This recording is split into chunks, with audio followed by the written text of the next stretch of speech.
This is the Lifestream Final Fantasy Podcast, episode number 16 for February 24th, 2016. What? Huh? Did we lose you, JT? No. I heard you start recording, and I decided I'm going to let you do the intro first. Oh, does it do some kind of audio tone? It goes. Yeah. Do. Yeah, see, I don't hear that when I start it, so I didn't know it did that. It also does it when you stop. We've only done 20 of these podcasts, 16 on this, the mini-sode, and then the retrospectives, and you're just learning this fact about Mumble. Yeah, That does not surprise me. I had no idea. Mumble's a strange beast. Called me professional. I don't want to lie. Did you have something Final Fantasy related you wanted to talk about, JT, or was it something unrelated? If so, go ahead. Well, either way, it was just, I was making a stupid pun. This is how I was starting my day off because I'm eating Fun Dip, and that's just where I'm at right now. I was gonna make a dumb pun. I was gonna say, "Hey guys, what do I have in common with steroids?" Tiny penis? Steroids, not steroid users. I mean, steroids don't have a penis. Can't get much tinier than that. You know, there's a strange logic to that. No, the answer is, of course, we're both in boxers. Oh boy! I'm so glad you're recording this. I know, right? Oh boy! Because Now we have your pun shame for all eternity. Oh, you've had it for long since before this episode. What are we kidding? All right, and on that note, we'd like to welcome everyone to the Lifestream Final Fantasy Podcast. I am Mike Ficklin, also known as Vader SW1 on the forums, and joining me in this always interesting and mythic quest in all things Final Fantasy are Carlie. Brought here in her special sick version. Hi. our new resident Final Fantasy XIV expert, I might add. Yes, that is very much what I am. And our returning champion, JasonTandro. Hi, I'm eating Fun Dip. It's cherry flavored. And the guy that sees fit to run over me all the time, Ryushikaze. Not all the time. I'm not always in a car. Well, sometimes I can also see the glow of your cigarette when you're coming, so I can dive out of the way. So basically what this show will be about is for an hour or so every few weeks, we'll discuss all things Final Fantasy and Final Fantasy related. And some other stuff that isn't related. Yeah, absolutely. We'll hit upon recent news and notes and delve into a different topic of discussion each episode.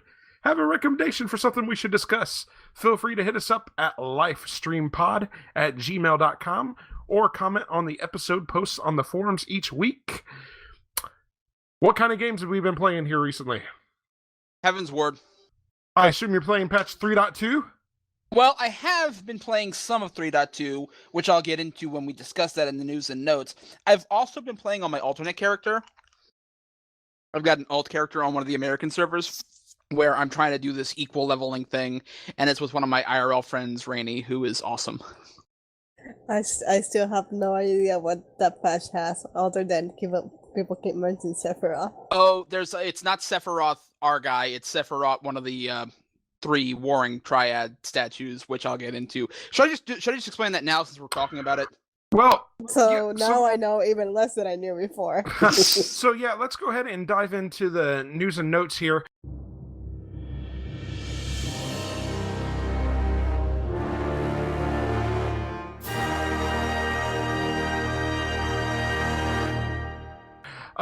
Because last week we didn't really give Final Fantasy XIV patch 3.2 what I consider a fair shake.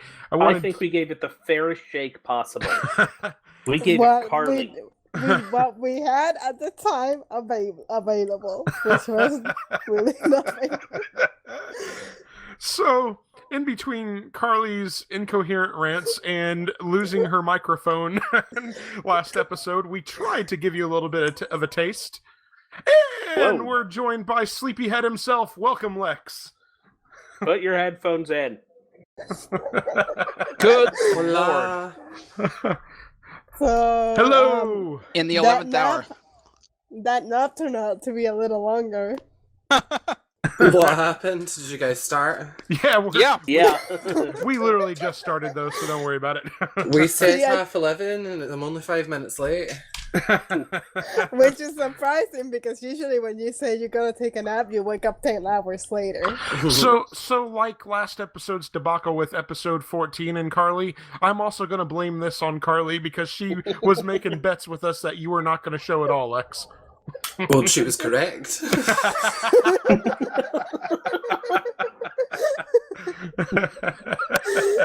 We have history with this. This is not the first time he's done this. No. Oh, Lord. Be nice. I am being nice. Uh-huh. When she's mean, she's vicious.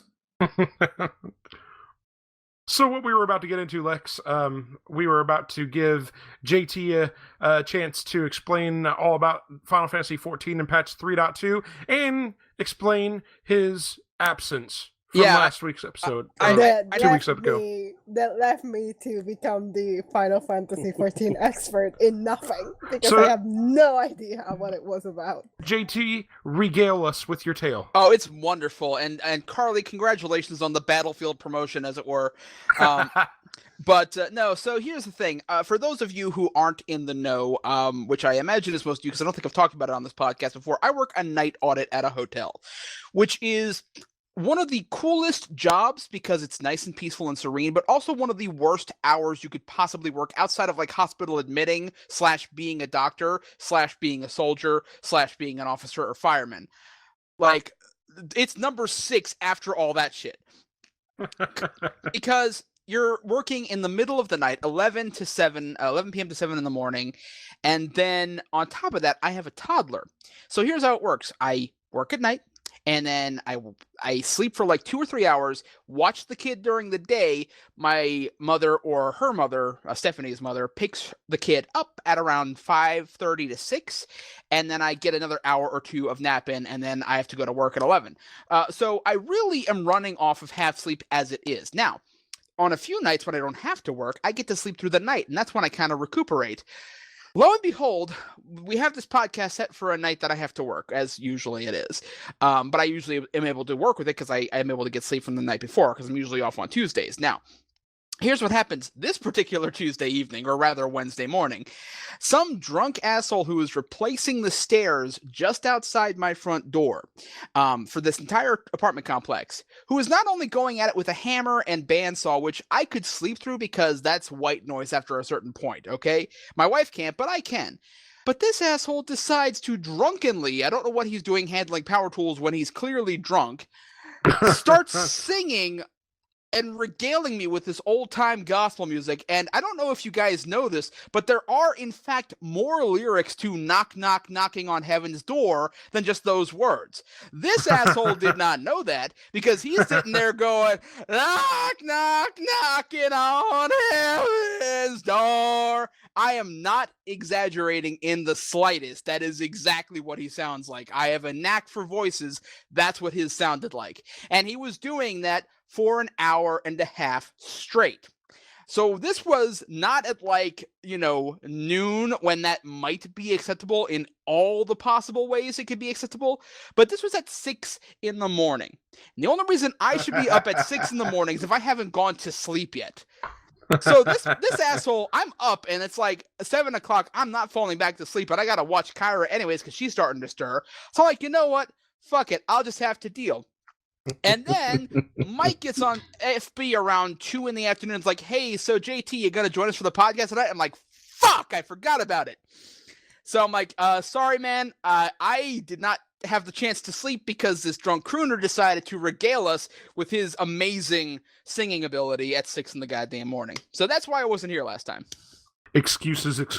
Oh God, this can't happen to anybody else. I don't think anyone else has my luck.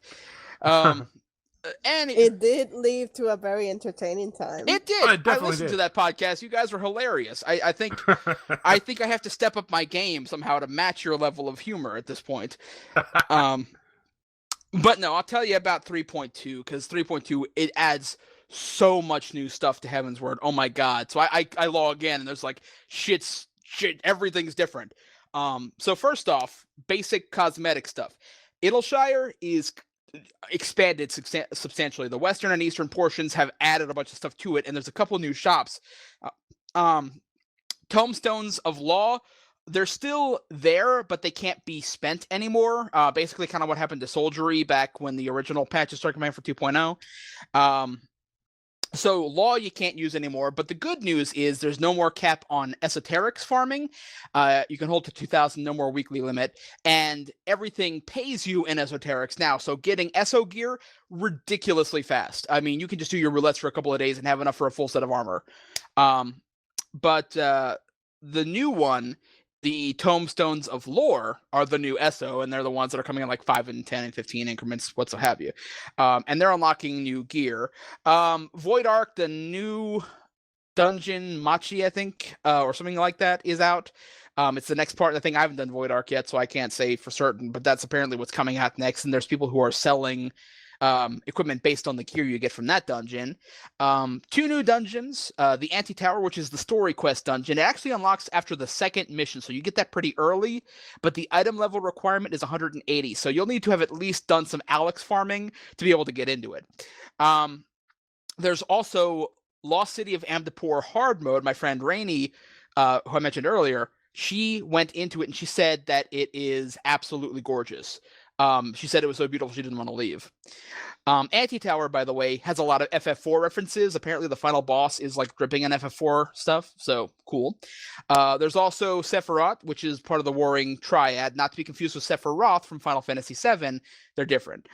And a few other things. The timers for your cooldown now actually have a numeric display, which is really handy if, like me, are using a controller and want to see how long your cooldowns are. There's a new training area called Stone, Sky, and Sea, which is basically you fight training dummies that are set to have the defense and HP of certain legendary monsters.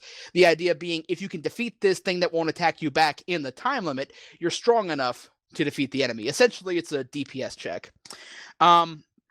There's also this thing called the Hall of the Apprentice, or Hall of the Novice, I think it's called, where as a low-level character who's at least level 15, you can start taking quests on to learn abilities and classes and so forth. It's again, all designed for training noobs, because they're on like the 10th expansion or 10th patch of this thing, and they're like, hey, we have some new players who are getting started, so we need to help them through it.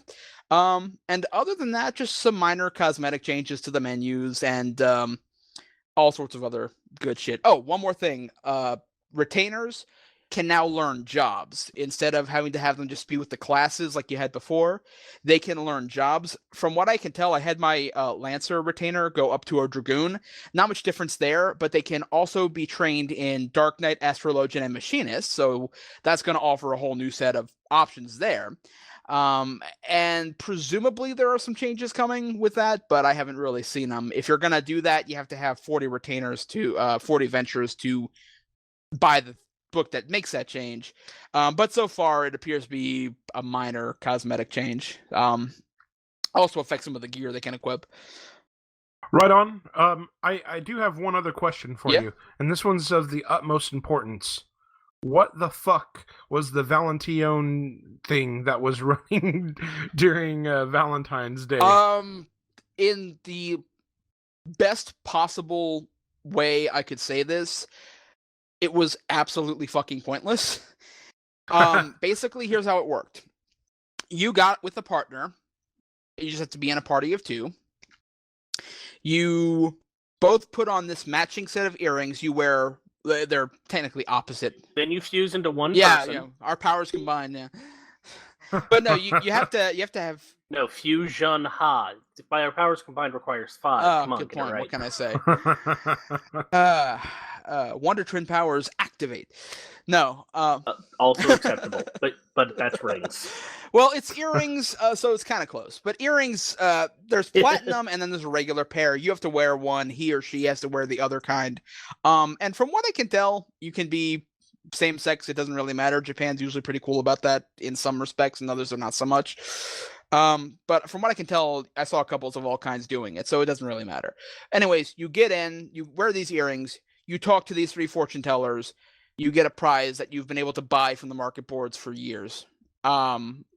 And then you unlock a smaller quest, which rewards you in gil and a new hat.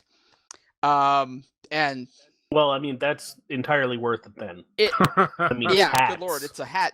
Hats, man. Hats. It was so stupid. I mean, of all the seasonal quests that have at least been relatively unique and interesting, even Heavensward, which I found kind of boring, that's the lamest of the lamest seasonal quests I've had. The good thing is there was some new furniture for sale, which included this bitch in bed, which I bought for my wife for her character. But other than that, it's... And the sex swing. Well, the bed kind of looks, you know... They already had this sex swing, let's be honest. Anyways, man, for me, my favorite seasonal event so far has been the Moonfire Fair. That was just awesome. That was a perfect seasonal event. But anyways, yeah, not much to it. Wait for the next one, which is the Easter one, which is pretty good. Right on. And we should mention that the Final Fantasy XIV patch 3.2, the Gears of Change, actually released yesterday. Am I correct I think about it was that? the day before. February 23rd? I think it was the 22nd, okay. But I mean, everyone was... February 22nd. The problem is they had okay. some issues right up the bat, so people have only started playing it yesterday. Okay. The patches generally release on Tuesdays, do they not? Because that's when the server reset is, so it should have been yesterday. It might have been. I think it was. You know what? You're right. I think it was yesterday. They were just releasing notes about it on the 22nd. I don't know, man. Like I say, I only started playing it yesterday, so it probably was yesterday. Lex, you said that you had not played any of it at all yet? I've been on a kind of gaming binge, which hasn't involved Final Fantasy XIV, so I haven't actually played 14 for a month or so. How dare you have a life? I will get back on it. I will get back on it as soon as possible because it's a new patch and the new content all sounds really awesome. I know that there are a bunch of people who are super jaded with the stuff that's been in 14 and the 3.1 patch, partially myself included. So I'm going to try out 3.2 because everyone is saying, oh my god, it's excellent, blah blah blah. So I'll give it a bash soon. Me and Joe were doing Alexander Burden of the Father earlier, and we almost got through it, except for the tanks didn't know what they were doing. So, yeah, I'll be joining you in Savage before too long, man. Huzzah! Okay, and moving on from that, Square Enix stated that they will start providing, or we're going to start providing new Final Fantasy XV information on the official Japanese Final Fantasy XV blog every Tuesday and Friday. This actually takes the place of the Final Fantasy XV message boards, which for some bizarre reason they decided to shut down. So they did start releasing new information. I will actually post the link to the Japanese blog, so if you can read Japanese, you can go there. Or you can use Google Translate, or apparently, I just read about this earlier today, apparently they're putting English translations of the interviews up on the European Square Enix blog, so I will also post a link to that as well.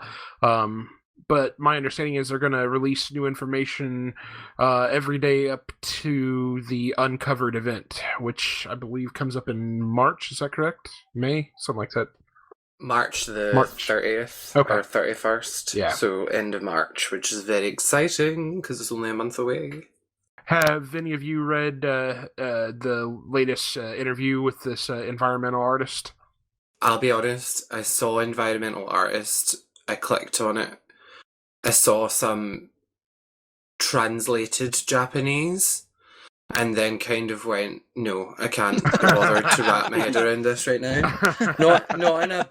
Not in a disrespectful way, it's just I'm not really, at this point I'm not interested in hearing about how polished the rocks are anymore. I kind of want to just know more about the story and get down to the nitty-gritty of the release date and how we're going to be moving Lex, through the game. The story is all about the rocks. Oh, don't you start your shit, Ryu.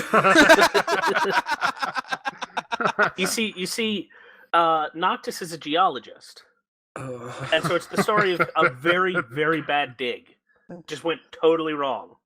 Lord, I am Lord. See, that's kind of a typical thing for Lex to say. What? Like, oh, I saw environmentalists in there, and like, Oh Lord. I don't know, man. For me at this point, it's just like I'm with Lex. I'm just like, give me trailers, give me another demo would be amazing, or better yet, give me a release date. That'd be awesome. Yeah, I don't know what I want from it at this point. I'm excited. I'm still hyped for the game. The last trailer got me hyped. The original reveal trailer in 2013 still gets me hyped when I watch it. It's still a great trailer. I'm looking forward to it. I really enjoyed that battle-based footage trailer that they did in the last ATR, and I'm looking forward to it. I'm looking forward to the March event to find out when it's going to be released. I am apprehensive about the March event, actually, because they said something quite ominous in their last ATR, which was these ATRs have been for people who have been following this project since it was Versus 13, and now it's just going to be about 15. And I was like, and here I thought you were talking about 15 the whole time. So I don't know what that's about. I'm bracing for this will be a trilogy or a quadrilogy of 5 games set within, the same engine, using the same assets, because games aren't cheap And they're all anymore. going to start lightning still. Yeah. So I'm just kind of trying to temper my hopes, but I'm looking forward to March because the release date is coming and it's going to be this year, which is awesome. Yeah, I'm really excited about hearing about the release date. I'm still sticking to my guns and saying that it's going to be out Q3. They may move it back to Q4, but I'm hoping Q3. Well, there was the thing about did we ever talk about this on the podcast? How the survey thing? No, I don't think we did, actually. So Square Enix put out a survey a while ago now that was asking fans whether they would buy Persona 5 or Final Fantasy 13 if they had to choose, Final Fantasy 15 if they had to choose between the two. Persona 5. Shut up. And obviously, Carlie is a massive fan of the Persona series, and so am I actually now. It's awesome. But And then he kisses me and not being nice. the point of... Well, you're not, but he isn't either. No, I'm very not nice. It's hypocriticalness, not a lie. It was snuck into another survey about something else, and it was obviously to try and gauge when they should release it, and the known... the Persona 5 release window is known. It's this summer. So there was the theory that obviously they were just like, oh, how close should we release Final Fantasy 15 to this? So it might be coming sometime late summer, or if not, it'll be later. But I don't think it'll be... It's definitely going to be in 2016, which we should be happy about. To be fair, I think that's more of an issue in Japan than it is over here on this side of the world, because Persona's not that huge over here, but in Japan, they're generally competing with each other. Yeah. For sure.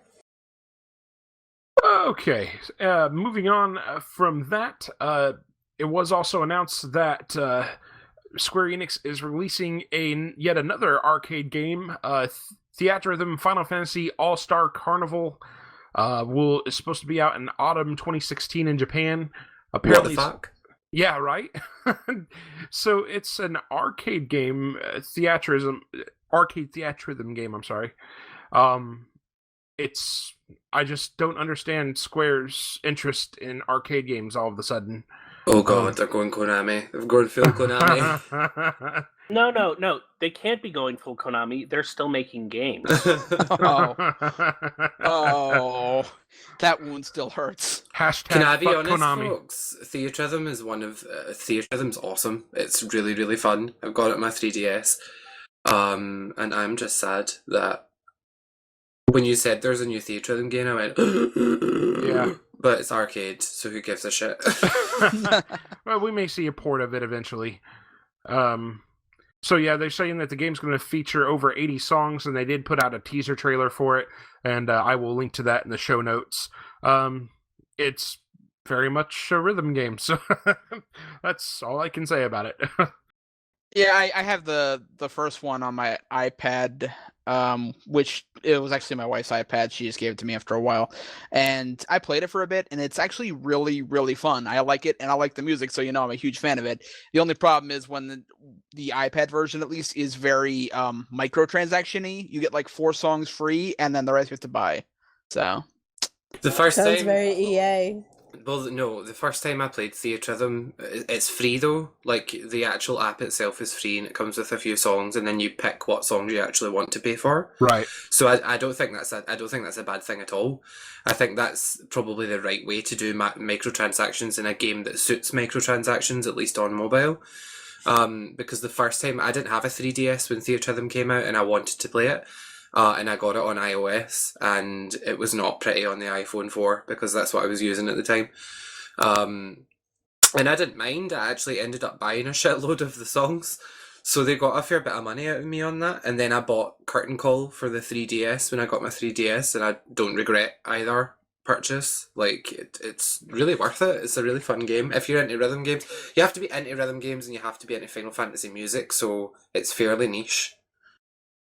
I actually own both of them on 3DS, but I will admit I have spent no time with either of them. I just haven't had time to get to them.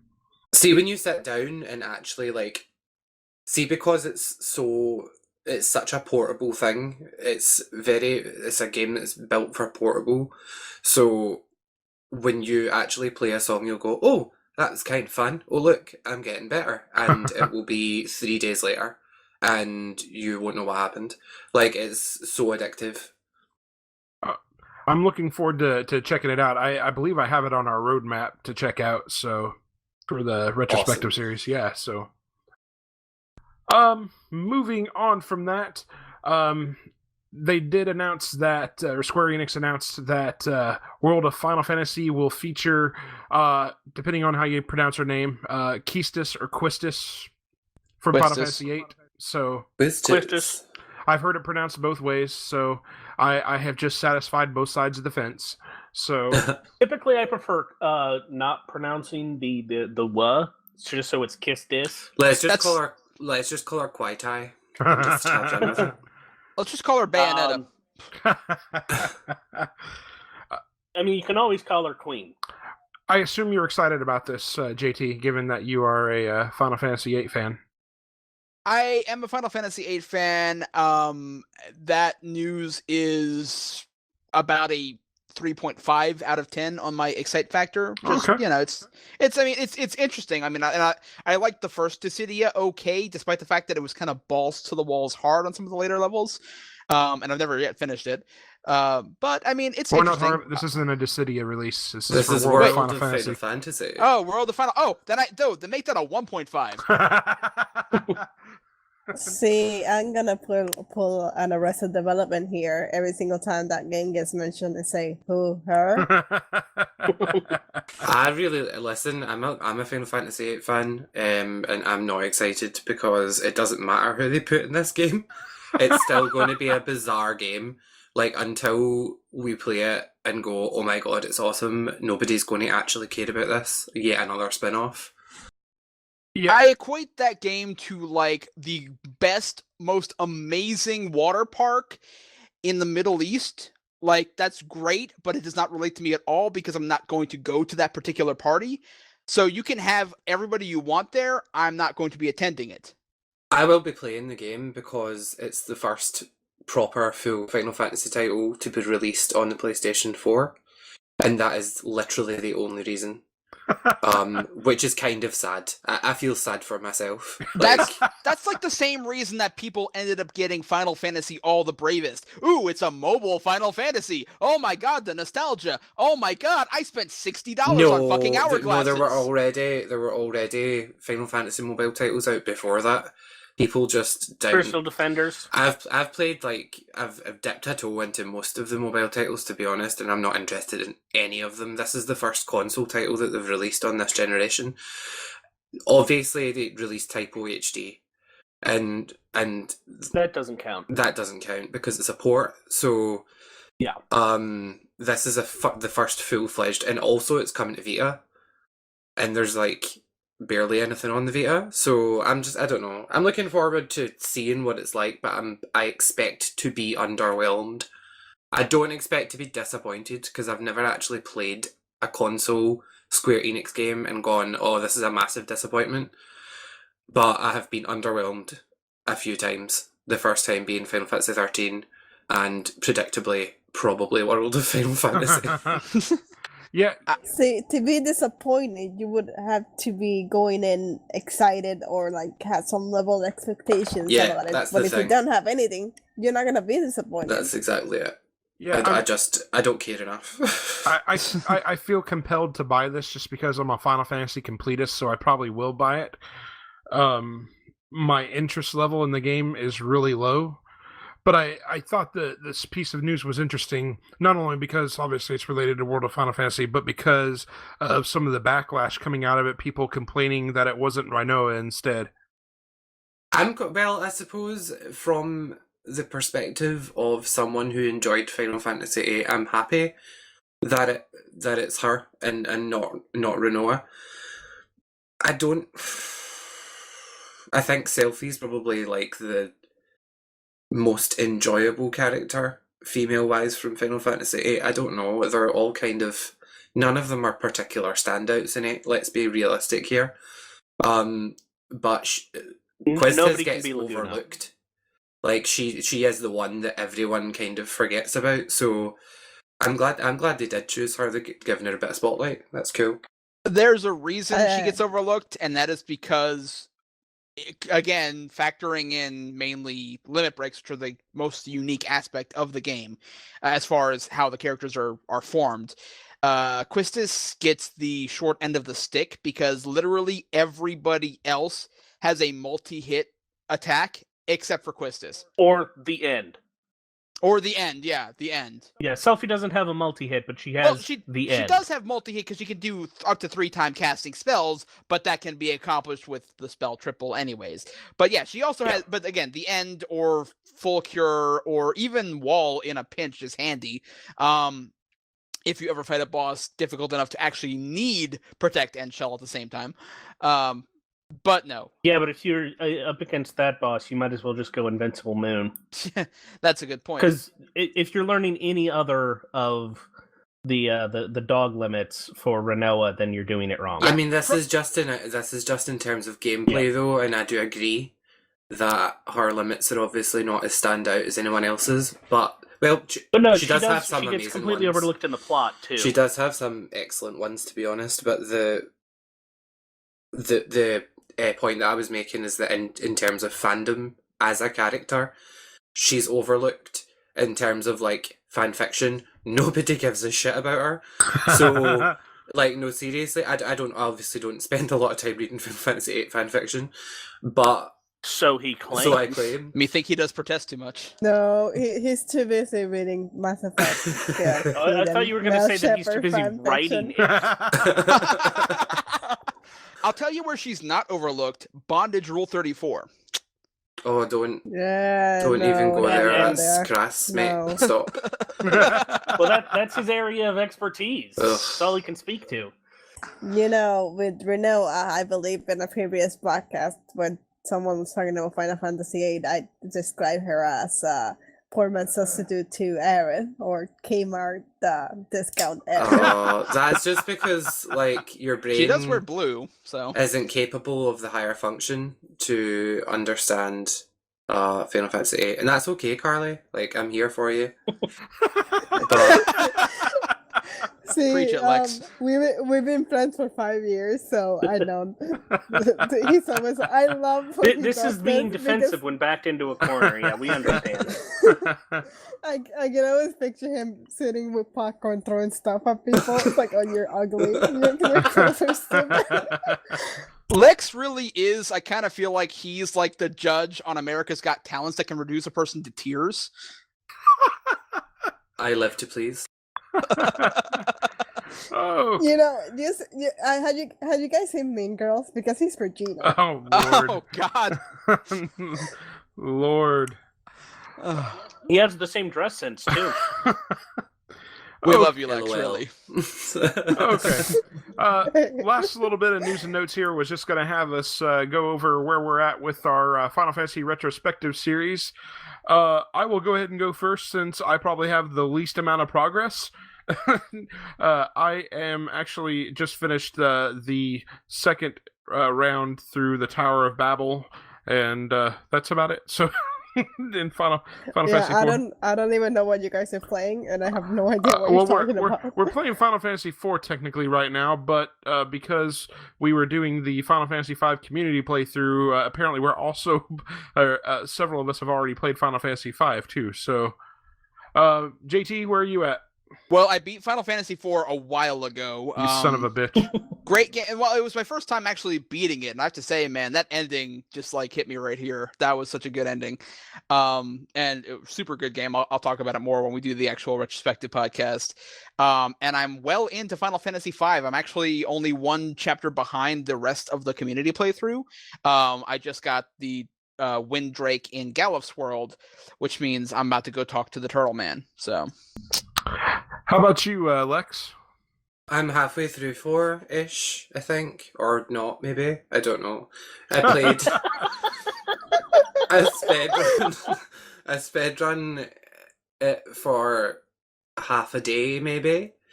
And then got distracted by fun things. Like, Dragon Age, Inquisition, and Wait, are you other trying stuff. to say Final Fantasy IV is not enjoyable? It is enjoyable. I think he's trying to lie to us and say that Dragon Age Inquisition is It's fun. enjoyable if you're Ryu and you're like obsessed with like Final Fantasy IV, but I'm not. So, Like, you realize you're gonna get crucified saying you love 8 but hate 4. I didn't say I loved wait. 8. I said I was a fan of 8. I like 4's story. I'm not a massive fan of the gameplay. The thing about the series in general is that something that I realised many years ago when I first played through Final Fantasy V, which in comparison has a paper-thin plot to Final Fantasy IV, is that it introduces a lot of series staples that I absolutely love, that are absent in Final Fantasy IV, to its detriment. But that's not 4's fault, it just came before. And I just have trouble connecting to it, to be honest. But I really like the story. I don't even know where I am, to be honest. I played like some number of hours, and then Ryu was like, "Oh, have you met this one and that one?" And I was like, I don't know, maybe. So we can confirm that he's somewhere. I am somewhere. And Yeah. if you think he's I have gonna made get some progress at least. If you think he's gonna Is get the main character crucified, wearing black or white? I don't know. Like, what are these questions? I'm literally asking you some of the most basic questions I can. See, when I say speedrunner, really ought I to be literally able- mean I had it Oh, on one God. screen and I had Netflix on the other because I was like trying not to look at the screen and I was holding a speed up button. Like, I Holy don't. shit, man! I just. I promise I'll pay more attention like to the rest of it. So for the but like Turns the out early he game just stuff ran is really himself into a boring. wall for 4 hours. JT, if you think his opinion on 4 is gonna get him crucified, just ask him what he thinks about 6. Oh, I already know We're his very opinion on familiar 6. with his opinion about 6, and yes. I'm saying it right now. Lex is going to play through Final Fantasy VI with us. And I'm looking forward to it. I've not played it in a long time, and it's a great game. So I don't know what you guys are talking about. Overrated. Oh, Okay. Ryu, why do how you about make you? it so hard to love you? Ryu, how about you? So I finished Final Fantasy IV first. Yeah, I know. Son of a. And I got distracted on my second playthrough of it on the DS because of Fire Emblem and Project Cross Zone coming out. But I think I can knock out another couple of chapters. You said you were on the second round of battle. I just finished it. I'll get up to at least there. Probably later tonight. How about Final Fantasy V? I think you can get Final another Fantasy V, I playthrough. haven't properly restarted my gimmick run. I've been waiting for it to catch up, but I can resume that no Okay. problem. Just so long as I can get my friggin' emulator to work properly, because I was doing that on an emulator to deal with any bugs that arose from the fact that I replaced my main character with somebody who's not supposed to be in the party. You know what's wild? That you mentioned your gimmick run the first time, like 10 podcasts ago? Yeah. I mean, you might have even mentioned it in episode 1 of the podcast, in fact, so... Yep. Okay, so that wraps up news and notes.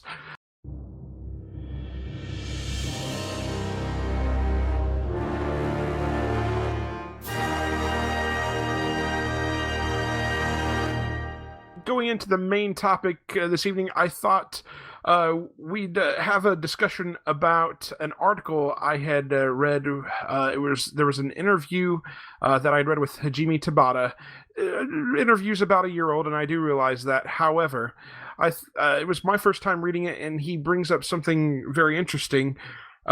He makes mention that, just summarizing here, he makes mention that if he's concerned that if Final Fantasy XV is not a success, that the market in Japan has moved in such a way that Square may stop putting funding into console gaming and start pouring all of their effort into mobile gaming because of the market in Japan. So I thought for our conversation this evening, we could talk a little bit about, is the success of mobile gaming in Japan spelling the end for the Final Fantasy franchise as we know it currently? It's No. it's an old AAA tactic, this, to say, oh, if you don't buy our game, we're not going to make games that you like anymore, so you better buy lots of our game. Right. And you better buy lots of this. They might even be making World of Final Fantasy because they know it's going to sell poorly, so they can go, see, our console games don't sell anymore. It's a pain in the ass. I don't know. I remember reading that interview a long time ago, and I was just like, empty threat, Square, come on. They may go the way of Konami, who knows? They may just go, screw consoles, that's it. But okay, so they're going to go into the pachinko mode? they're a Japanese company, and I understand that. But their international sales far outweigh the sales in Japan, and always have, really. Obviously not originally when they first started selling in Japan, but given how phenomenally successful the Final Fantasy franchise is outside of Japan, I think that would be a short-sighted move. And to say nothing of their Eidos properties. yes. The problem, I've actually been watching a lot of Jimquisition recently, right? And he has touched on this topic a few times. The problem Square Enix have is that they buy Eidos, they buy Eidos Montreal, and they have, Deus Ex, they have Hitman, they have Tomb Raider. They reboot Tomb Raider to roaring success. It sells 5 million copies, and to Square Enix, that's a huge failure. 5 million copies. Square Enix are like, no, that's a failure. It didn't sell as well as we hoped it would. They wanted, 15 million out the gate? And it's that's just fucking greedy, mate. 5 million's making you a hell of a profit. 5 million is good. For considering Tomb Raider wasn't selling that much previously. Do you know what I mean? The Tomb Raider sequels weren't selling anywhere near that when they were being produced before Square Enix bought the company. So it's foolish, and they're digging their own grave if they're going down that route, to be honest. And obviously I hope they'll continue to produce console titles because I enjoy them still to this day.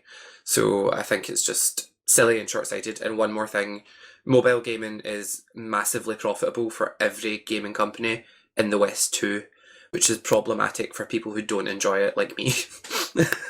No, and I totally agree. Yeah. And the only reason I'm giving this article any credence at all, Lex, is exactly because of Konami. And I realize Konami did something completely different. They're doing the pachinko machines, whatever. But it's just a sign of the way that it seems that the Japanese gaming culture is moving, and that's why I felt like this deserved a little bit of credence. For sure. It looks like gaming becoming more like Hollywood, where what matters really is what gets for money than what kind of product we're actually putting out there. That's mobile gaming in a nutshell. Mobile Yes. gaming, I mean, with a few exceptions, there's a few games that are mobile games that are great. It's usually smaller indie titles where they really are just like, hey, we don't care if this makes money. We want to make something for the fun of making games. But then you've got the Angry Birds, which have long since stopped being innovative. You've got all the Final Fantasy mobile games outside of arguably Record Keeper, which is actually kind of fun for a mobile game. But like everything before that is microtransaction hell, and pretty much anything made by PopCap. These games are designed to basically get you hooked, get you addicted, and have you go, well, you know, I've been playing for so long, I may as well drop $5 on it. Well, I may as well drop $10 on it.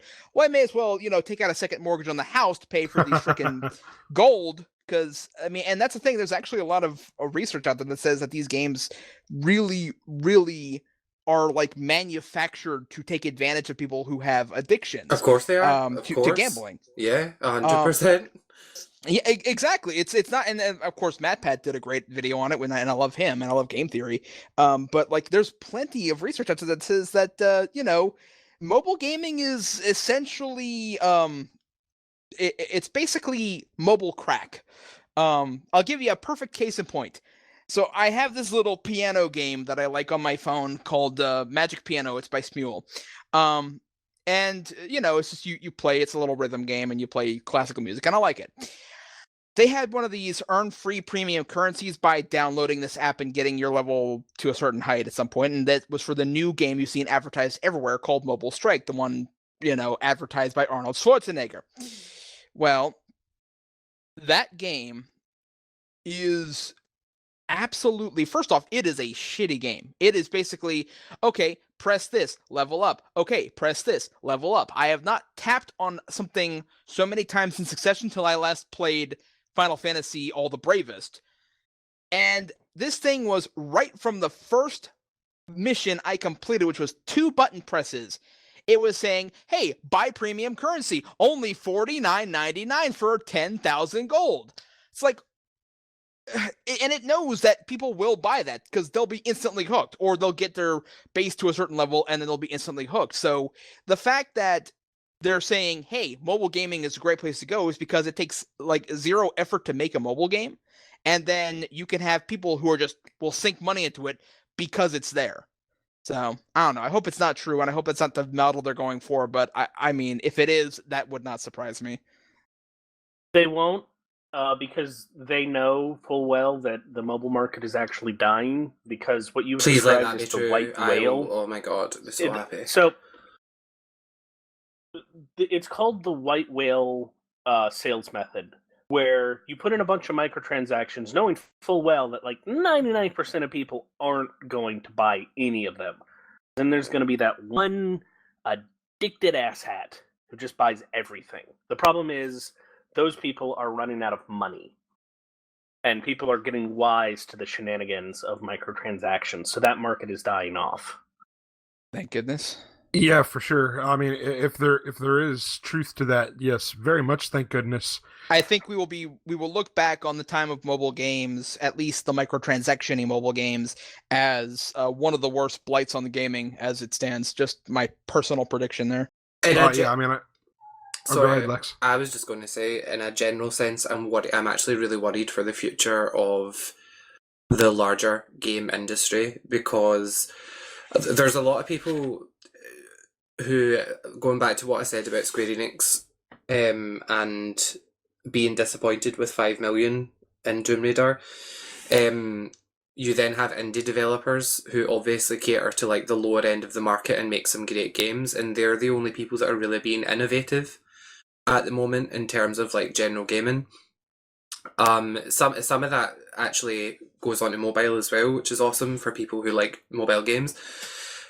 But if 5 million is disappointing, what the hell is the company thinking? Like, they've been out of touch for so many years, and then, you know, selling 5 million copies is disappointing, and Final Fantasy XIV is going to be episodic. They just don't know what they're doing. And it's like, well, I mean, only 5 million copies won't buy them all their platinum coated yachts. I mean, come on. It's ridiculous, and I would just hate to see, there's single player experiences that I love, like Uncharted 4 is coming out. There's a new trailer today. I'm buzzing for it. Like Uncharted, like Mass Effect, like Dragon Age, and Final Fantasy, and I'm really, really worried that the way Square Enix is going with these episodic games, because they're doing the same with Hitman. And I know I made a big stink about people using the word episodic, but they are literally just splitting their games up for the sake of wrangling more money out of the customer now. I'm not saying that's true for the Final Fantasy VII remake, because they're approaching it with a multi-part, series in mind, which is not the same as having the whole Hitman game ready, which they do, and then going, okay, we're going to split it up into separate parts. And this interview where he's saying, the future may be in mobile gaming because they can make more money there. I understand the business that makes games might want to put a bit more of a focus on mobile gaming if it makes more money, and that is absolutely fine. But don't forget that you make hundreds of millions from fans in your console and PC these days market. So don't forget about us, because we are the ones who got here in the goddamn first place, and it pisses me off. No, I agree with you, Lex. I totally agree with everything you just said there. And I think mobile gaming sales numbers might be a bit deceiving too, because they're looking at this and saying this is the trend of the market.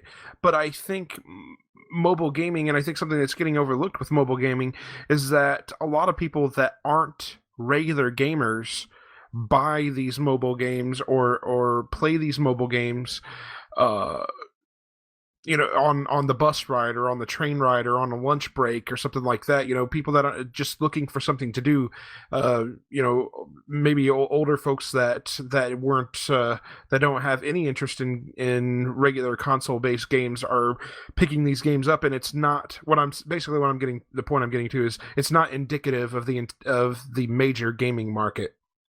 Well, I mean, there are some benchmarks that they have to determine retention, but mostly I think you're pretty much on the money there. Is that they're going to say, wow, look at this. This game sold, number out of my ass here, 5 million units. Oh my God. It only cost us $500 to make this game. That's amazing.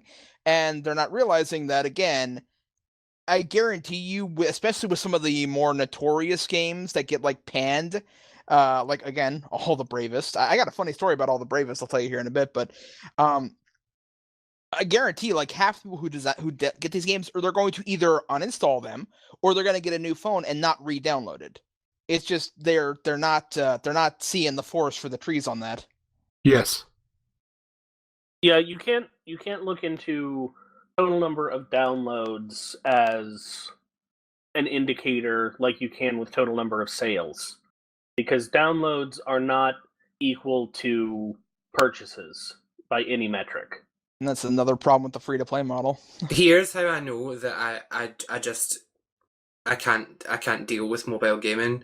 I have an iPhone 6s Plus. It has a huge screen on it. I've got Final Fantasy VII because it released on iOS, and I was like, okay, I'm going to buy it. I'm going to download it. It's Final Fantasy VII. I already had Final Fantasy VII on PC, so it was like a new thing to play one of the PlayStation era Final Fantasies on mobile. I think I got to the Shinra building, and I just have not even touched it because I just can't be arsed. And my phone is the thing that your phone is the thing you take to the bathroom with you. Do you know what I mean? I could pop it on. Yeah, totally. Yep. I could pop it on and do a battle or whatever, but then I just get bored and I'm like, I'm going to go watch a YouTube video. I can't deal with mobile gaming, and I'm telling you something, Final Fantasy IX is one of my favourite games of all time. That released on iOS 2 weeks ago-ish, and I haven't even bothered to look at it. I'm just no, I don't want it in my phone. I'm actually waiting for the PC version to come out. Well, I've heard the mobile ports of the Final Fantasy games are awful anyway, so I think 9 is being reviewed as being really good actually, because they've improved the touch support, and the touch support for 7 isn't terrible, but it's ugly as hell, and I don't feel right playing these games without. I hate touchscreen controls. I hate them. It suits a game like Me too. It suits a game like Theatrhythm, because you're literally tapping the screen in time and like, sliding your finger. It makes sense. Like on the 3DS, you can use buttons or you can use the stylus, but the stylus is better. It's fine on iOS because it's that kind of game. Touch games are like that. But games that were built for console, they were built for buttons, and Sonic the Hedgehog, for example, has its best ever ports on the iOS. It has like actual widescreen, almost a remake of Sonic the Hedgehog 1, Sonic the Hedgehog 2, and like those are the games that introduced me to gaming, and I love them so much. But playing it on the iOS is like, I don't even know how to describe it. It's like impossible. How do you do it? How are you supposed to like control a platformer on the iOS where you're like supposed to run and jump and change your mind and go in the opposite direction, but you forget where the back key is or you move your finger too far? Give me buttons. I need buttons. I can't handle it. I hate it so much. I can't stand it. So Totally with down you. with mobile I had an gaming. easier time playing the port of Sonic. I had the port of Sonic on my old flip phone. I had an easier time playing it on a flip phone than I had on a touchscreen. Because a flip phone has buttons. Tactile feedback. Exactly. Like, if all phones weren't touchscreen now, I don't think this would be a problem. Like, really, I don't know. I don't think it would be a problem. If I could I think there's a jiggity hackery way I could like plug in my not plug in, but like connect my DualShock to my iPhone. But I'm not going to jailbreak my iPhone to be able to play Sonic the goddamn Hedgehog when I can play it on the PC. Do you know what I mean? It's just silly. Oh yeah, totally. Yeah, no, mobile games need some form of haptic feedback or tactile feedback. Otherwise, they're just never, ever going to be able to do complicated stuff. Like, there's some games that I've tried to play, like even on iPad, that are platformers that just don't quite work, and they're very solid platformers, but the lack of a physical button just I've ruins kind of it. discovered as well. I know exactly what you're saying, but I've kind of discovered as well that this, for me, it's not a problem unique to mobile games. I'm actually not all that into portable games either. I find it gimmicky and it's cool and awesome. I've got a PSP, I've got a PS Vita, I've got a 3DS. I love them all. I really do. I think they're all great devices. I have a lot of fun with them. But at a certain point, I'm just like, right, okay, how do I hook this up to my TV so I can see it on my big screen? Do you know what I mean? I'm just like, yeah, it's really nice on this small screen. It's so cool. But after a certain point, you kind of get over that feeling of, okay, now I can play Final Fantasy XIV on the go. That's great. Can I play it on a big screen now? No, I'm stuck playing it in the Vita. Like, because this is where it is. And there's games that I love in the Vita. If we take even Pokemon 3DS for an example, and I know I'm going off on a massive tangent here, but it comes back to the mobile gaming thing. It's even if I get the tactile feedback on mobile, I'm still going to want to, like, at a certain point, and this is personal to me, at a certain point I'm still going to want to see it on a damn big screen. So what is the point? I can relate to that because I kid you not, I bought the little adapter cable for my original PSP, took it up to my main TV, and I use that all the time because it's just like I can, and I'd rather have the big screen. I like taking it with me, but after a certain point, like you say. One thing that illustrates that as well is the game Gravity Rush. I don't know if anyone else has played it. I think Carlie tried it for a bit. Gravity Rush is an incredibly fun game. It's fantastic. I urge everyone to try it. That was a Vita exclusive for about 2.5 years there. They released Gravity Rush HD Remaster, or whatever it was, about 2 weeks ago on the PSN. And I played through it on the Vita, got the Platinum Trophy, loved it to bits, bought it again on the PS4 and had a fantastic time with it, like, and a far better time than I ever had on the Vita. And it's a shame because fans were really mad. They were like, this is the death of the Vita if they're releasing this game on console now, because it was like one of the many good things few good things that the Vita had going for it, and now they've released it on console. I mean, no offense to the Vita, but it actually died. It did die a while ago. It's a shame because it is the best, in my opinion. I totally agree. It's the best portable gaming device I've ever owned, but the game support just isn't there for it because it's only sold like 10 million or something, which is very, very, very low like in terms of hardware. It doesn't help that the PS TV, which is basically everything it sounds like you want from the Vita, is the ability to, play it on your big screen. But they did dumb shit like put out a whitelist that actually locks out some of the best games for the Vita, like Gravity Rush, which you can still play with controller if you want to. And even locks out some things that don't even require the touchscreen at all, like PS2 ports that are on the Vita. You can't play on the PS TV.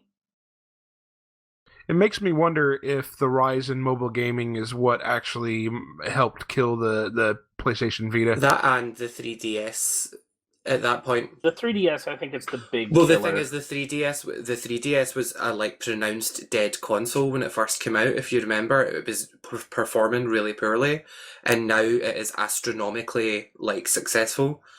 The Vita is not following that trajectory.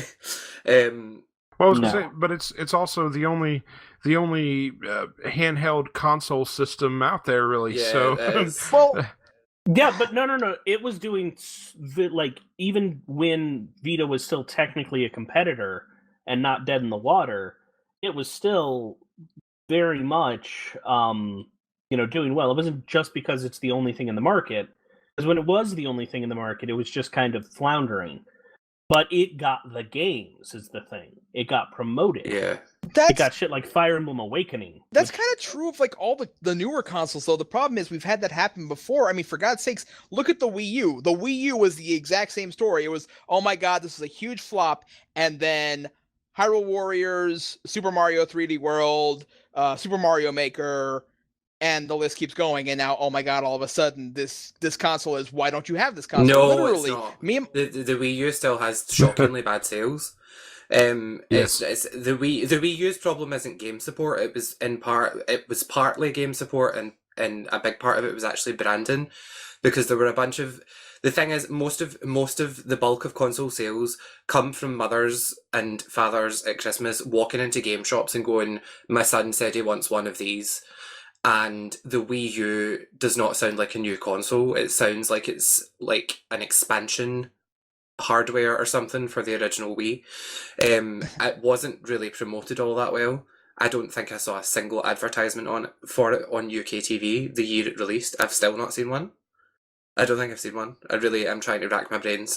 Well, yeah, they definitely didn't promote it as heavily as they did the original Wii at all. So, well, again, partly that is because the 3DS is Nintendo's big thing right now. It's the one that's making all the money. But again, it's not even that I'm not even saying that it's making the sales numbers, because yes, it's still struggling.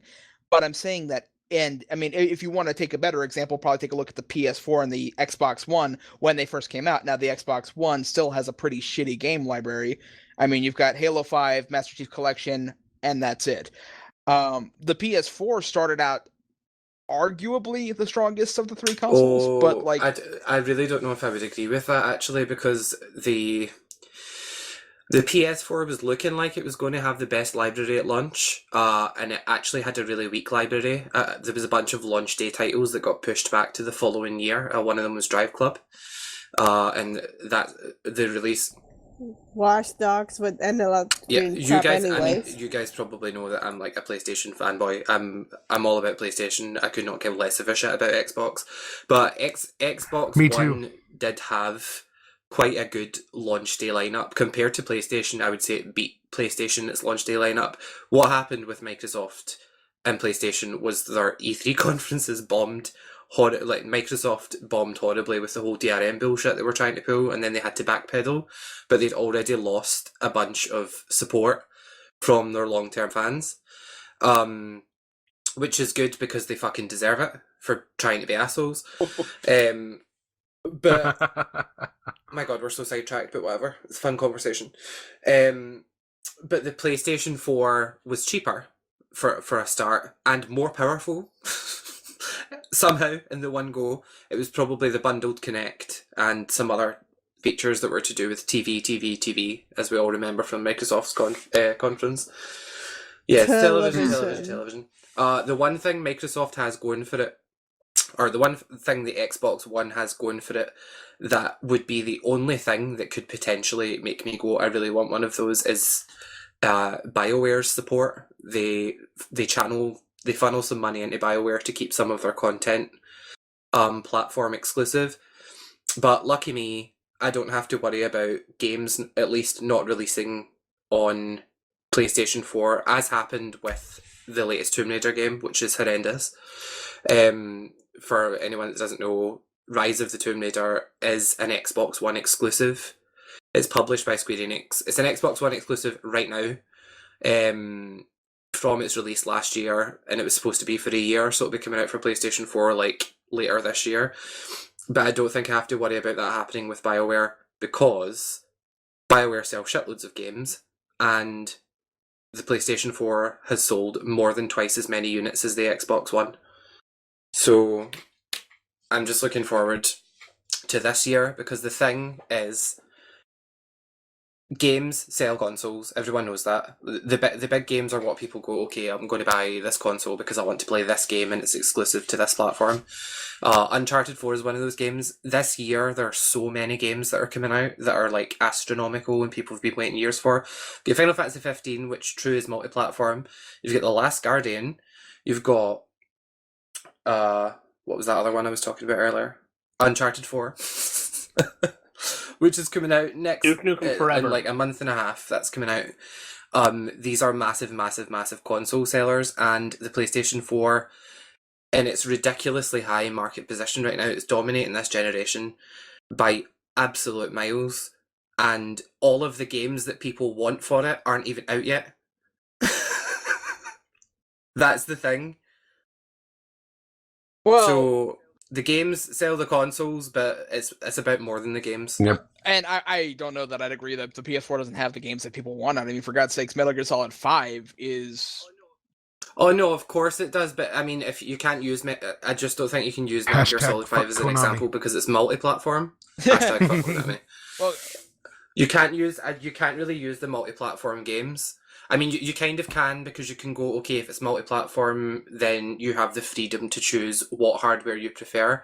And in a world where you're free to go, what hardware do I want between these two platforms, you'd be an idiot to not pick PlayStation. You really would be an idiot, because the Xbox One's more expensive, and it's not anymore, but at one time it was going to be really prohibitive in what you could do compared to the PlayStation.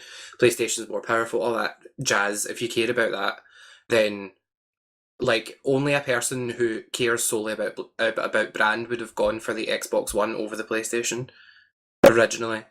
It's pretty much the only thing that it really had at this point, and even at this point, again, not counting multi-console releases, the only thing it has going for it now at this point, almost more than a year after it's been released, we're looking at let's see, Halo 5 and the Halo Anniversary. Kinda wasn't very good. What a shock! A new Halo game was not that great. Halo 4 was pretty. Halo 4 wasn't horrible, to be honest. It just was not. It didn't feel like Halo, if that makes any sense. It's like, okay, we're going to have alien Jedis. For sure.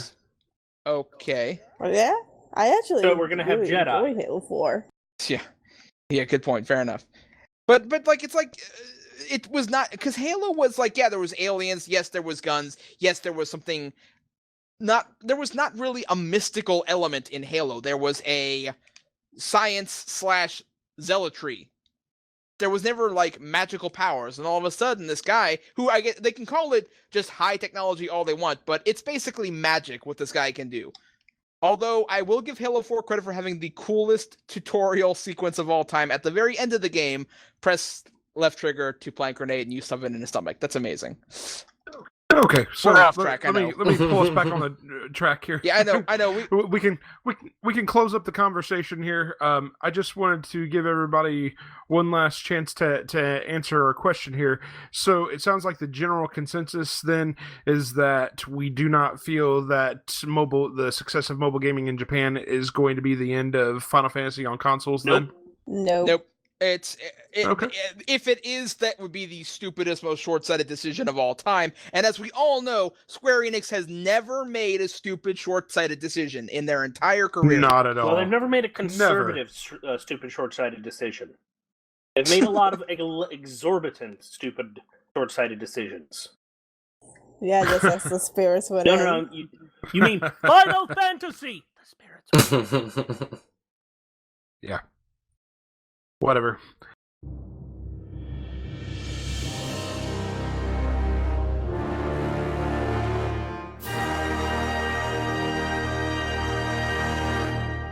Moving off of the main topic then, we did get a little bit of listener feedback regarding the last episode of the podcast. My favorite section. Yeah, we didn't get any emails or iTunes reviews, but we got a lot of feedback on the Lifestream.net forums, which is awesome. So we'll go ahead and open up with a message from Flintlock. JT, you want to read this one? I'm pulling it up right now. Flintlock, my buddy, my friend, my mentor, my secret lover. Not so secret. Well, that got interesting. Just finished listening to it. Fun episode, if I may say so myself, Cookie Monster. Good editing, too. I need to look into why mumble generates a bit of static/distortion when I start speaking. It's nothing to do with my mic because it doesn't happen when I record locally. Probably a noise gate setting or something. I also need to read things slower. It's not so bad when I'm talking off the top of my head, but I didn't do it justice to Tets's comment because I rushed it. Thanks for the remarks there, Flintlock. Yeah, I think mumble in general causes a lot of grief. I do a lot of editing because of random sounds and crazy stuff that mumble does throughout the recording process. We may want to look into other thingies to record with. Yeah, eventually. Eventually. All right, moving on to the next one. This next remark is from our good friend Tetsujin. Go ahead, Carlie. I'm in lesbians with this episode. I cannot imagine what would need a reply on that because we definitely, me especially, did not mention lesbians in the previous episode at all. It's Scott Pilgrim reference. Yeah, I was going Tell to me say you you've didn't seen that movie. sound nearly enough like, John Weak Baby Michael Cera. As for the Rowan thing, they designed the current clothes for the main cast. You might recall they look different in the first 2 or 3 trailers where they still have temporary Nomura clothing. Noctis in particular look very different with the weird coat.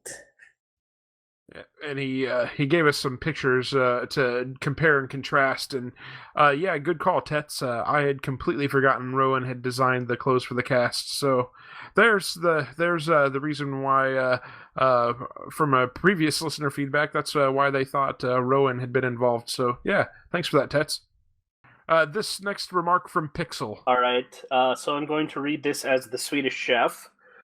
I think you needs to look up what the Welsh accent sounds like. Hurdy-gurdy, flirty-gurdy, bark, bark, bark. What? And yes, I do, because I could not get one solid in my head, as I actually said to him on the forum. So look up into when we're doing the next podcast, we're gonna listen to Shadem saying, you need to change your Swedish accent. No, I said Swedish chef accent. That is not real Swedish, it's mock Swedish. It's a distinct language. It's not even the Swedish chef's original language. He originally speaks mock Japanese. If you want a good Welsh accent, you should look up Eve Miles doing Meryl from Dragon Age 2, because that is, I love her voice. And she is stereotypical Welsh accent. All right. I instantly think of Sean Biggerstaff from Harry Potter, mostly because his name is really fun to say. Who's he? Sean Biggerstaff is the guy who played Oliver Wood. He's Scottish, you idiot. Wow! Wow! Holy shit! He is Scottish. I thought that either Fun him or somebody fact. else was Welsh. Sorry to interrupt. That's No, Scottish. he's definitely Scottish because, fun fact, I was in Scotland we have a drama group called Pace, and it's where all Scottish actors come from, and I'm not kidding when I say that, and I was in it, and he was in my group when I was 9 years old. No shit! Yeah, he's also in a Scottish soap called River City, which is about Glasgow. Don't ever watch it. But yeah, he was in that for years before he went on to do Harry Potter. Yeah, Oliver Wood is Scottish, and I'm ashamed of you for thinking he was Welsh. Well, if it makes you feel better, there actually was a Welsh actor, but it wasn't in Harry Potter and the Sorcerer's Stone / Philosopher's Stone. It was actually in Deathly Hallows Part 1. Rhys Ifans. Yeah, he was Welsh. I don't know who he played though, so it doesn't count. Rhys who? Rhys Ifans? Don't recall. I'm actually struggling to remember any Welsh accents in the Harry Potter series. Okay, there's actually a page for it on the Harry Potter wiki. I'm sorry. Ryan Nelson, Paul Whitehouse, Shafali Chowdhury, Ian White, Stefan Rodri, and Rhys Ifans are the Welsh actors. And also Stefan Pidgeck and Rhys Swinburne. They're probably not doing Welsh accents in Harry Potter though. That's the thing. They'll be doing... Oh, well, they might be. I don't know, but I don't remember. I don't remember any Welsh accents. The thing about the Welsh accent is that it's quite close to English. So it's quite close to like a general English. You can hear it and just think it sounds English. Do you know what I mean? Whereas Scottish is a bit more defined, and Irish. People get Scottish and Irish mixed up more than they would. Like, you wouldn't listen to my accent and think it was an English accent. Although that has happened before. But like, that's not a very common thing. But Welsh is more common for people to just kind of go, oh, it's an English accent, because, you know, they live next to each other. They are quite similar.